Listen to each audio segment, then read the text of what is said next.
Gang gang gangster, here comes the monster. அந்த monster தான் Sundar C sir. அதாவது அது கேங்ஸ்டர் கிடையாது, கேங்கர்ஸ். அதாவது ஒரு குரூப்பாக சேர்ந்து ட்ரெய்லர் வந்ததுனால சொல்கிறேன். இது வந்து ஒரு ஹேஸ்ட் ஃபில்ம். செகண்ட் ஹாஃபில் ஜெயிலரில் வந்து ஒரு அப்படியே ஒரு டக்குன்னு ஒரு ஜானர் ஷிஃப்ட் ஆகி கதை டீட்டூர் ஆகி வேற எங்கேயோ போகல, அந்த மாதிரி. ஃபர்ஸ்ட் ஹாஃப் வந்து ஒரு மாதிரி தான் போகுதுன்னு வச்சுக்கோங்களேன். ரொம்ப ப்ரெடிக்டபிளாக, ஸ்லோவாக, போரிங்காக, மிட்லிங்காக. வடிவேலு சாரோட காமெடிலாம் வந்து ஒரு 10ல் ஒரு 4 தான் லேண்ட் ஆச்சு. நான் இந்த இன்டர்வலுக்கு அப்புறம் என்னாச்சுன்னு தெரில, ஃபன் மோட் ஆக்டிவேட் அப்படின்னு ரிமோட்டில் பட்டன் தட்டினா மாதிரி என்டையர் கதையும் ஷிஃப்ட் ஆகி ஒரு ஸ்பேஸுக்கு போகுது. இப்போது ரேண்டமான பயங்கர அப்சர்டான, அபத்தம்னு கூட சொல்லலாம், அப்படிப்பட்ட விஷயங்களை அவ்வளோ சீம்லெஸ்ஸாக ஒரு கன்விக்ஷனோட எப்படி வந்து ஒரு ஸ்டோரி டெல்லரால் பண்ண முடியுது? I think Sundar C is a genre. அவரால் மட்டும்தான் இதை பண்ண முடியும். அவர் வந்து ஒரு ஸ்கூலுக்கு பிடி வாத்தியாராக போகிறாரு. அவர் தான் வந்து ஆக்சுவலாக பார்த்தீங்கன்னா போலீஸ் அண்டர் கவர் ஆப்ரேஷன்ற மாதிரி ஃபோர் ஷேடோ பண்ணுறாங்க. கடைசியில் பார்த்தா ட்விஸ்ட்டு மேலே ட்விஸ்ட்டுன்னு சொல்லி இருக்கிறதுலே சேட்டை செய்கிற 2 பசங்களை அப்படியே இந்த கேவி ஆனந்த் படத்துலலாம் ஒருத்தர் பாக்கெட்டுக்குள்ளே கை விட்டே போவார், அவர் தானே வில்லன், இவர் தான் வில்லன், அந்த மாதிரி கெஸ்ஸிங் கேமில் போகுது. அஃப்கோர்ஸ் கேத்ரின் ட்ரெஸா மெட்ராஸில் எப்படி பார்த்தோமோ அதே மாதிரியே சிக்கன் அழகாக க்யூட்டாக. டீச்சராக செகண்ட் ஹாஃபில் கொஞ்சம் மாரலி வேறு மாதிரி போகிறாங்க. பட் அதெல்லாம் ஓகே. இங்கே வந்து இந்த மாரல் எக்ஸசைஸு சயின்ஸ் கிளாஸ்லாம் எடுக்கல நம்ம இங்கே. அந்த மாரல் சயின்ஸ் அந்த மாதிரிலாம் கிடையாது.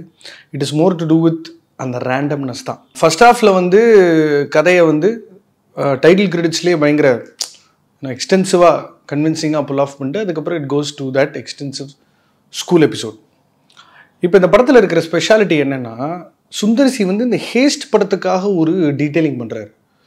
எப்படி சவத்தை உடைக்க போகிறோம், எப்படி கன்வேயர் பெல்ட்டை மாற்ற போகிறோம், எப்படி வந்து ஆளுங்க உள்ளே வர போகிறாங்க, எப்படி தேட்டரை வந்து நம்ம ஹைஜாக் பண்ணுறோம், க்ரௌட் எப்படி நம்ம டீவியேட் பண்ணுறோம். இதில் விஷாலுக்கு இருக்குது பாருங்க ஒரு ட்ரிபியூட்டு, பாம்பு சீரின்னு வருது. மரகதராஜா படமே ரிலீஸ் ஆகுது இந்த படத்தில். அது 12 வருஷத்துக்கு அப்புறம் ரிலீஸ் ஆகிறதுனால ஒரு பலூனில் கட் அவுட் போட்டிருக்காங்க. இந்த பலூனில் கட் அவுட் அப்போ காசு இதில் வச்சு தான் தப்பிக்க போகிறாரோ சுந்தர் சின்ற லெவலுக்கு நம்மளே யோசிக்கிறோம். ஸோ சுந்தர் சியோட ஸ்டோரி டெல்லிங்கில் இருக்கிற பியூட்டி என்னென்னா, இன்ட்ராக்டிவாக மாற்றுறாருங்க அந்த கண்டென்ட்டை.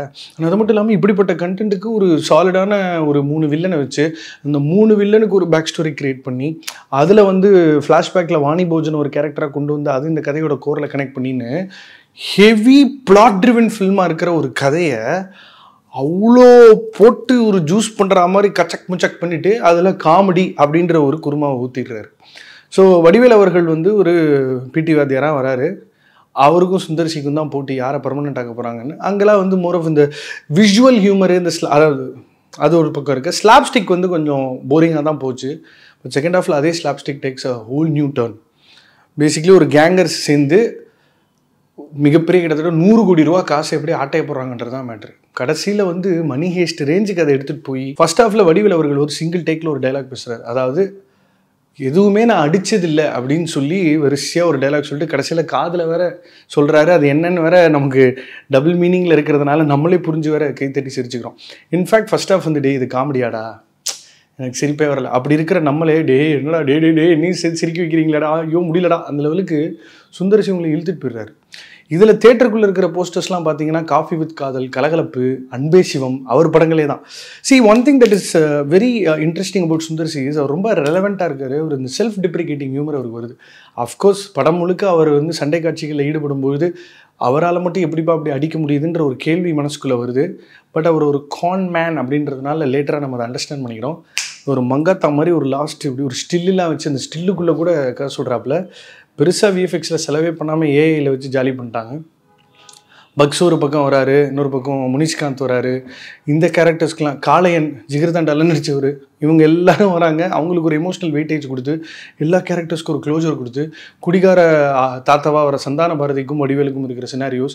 அண்ட் செகண்ட் ஹாஃபில் குறிப்பாக வந்து இந்த ஃபர்ஸ்ட் ஹாஃபில் வந்து எப்படி வந்து வடிவேல் அவர்கள் ஒரு சிங்கிள் டேக்கில் வந்து ஒரு டயலாக் பேஸ்டாக ஒரு சீன் போகிறார்ல, செகண்ட் ஹாஃபில் அதே மாதிரி ஒரு செட் பீஸ் ஒன்று கிரியேட் பண்ணுறாங்க. அவர் வந்து மல்டிபிள் காஸ்டியூம்ஸ் காஸ்பிளே மாதிரி போட்டுட்டு வராரு.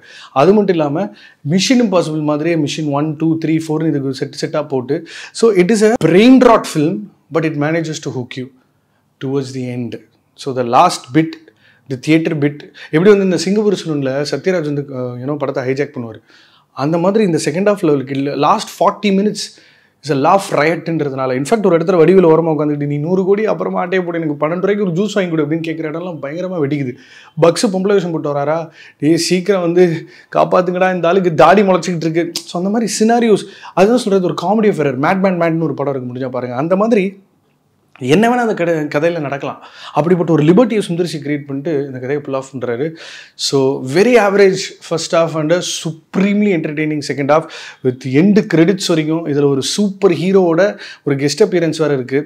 ஸோ சுந்தர்சியோட கேரக்டரை ஜஸ்டிஃபை பண்ணி, அவரோட மோட்டிவை ஜஸ்டிஃபை பண்ணி, இப்படிப்பட்ட ஒரு எமோஷ்னலான டேலில் சுந்தர்சி எலிமெண்ட்டை உள்ளே போட்டு காமெடியன்ஸ் வச்சு ஒரு கலாட்டா பண்ணி இது ஒரு டெம்ப்ளேட்டில் போகுது. ஃபர்ஸ்ட் ஹாஃப் சுமார், செகண்ட் ஹாஃப் சூப்பர்.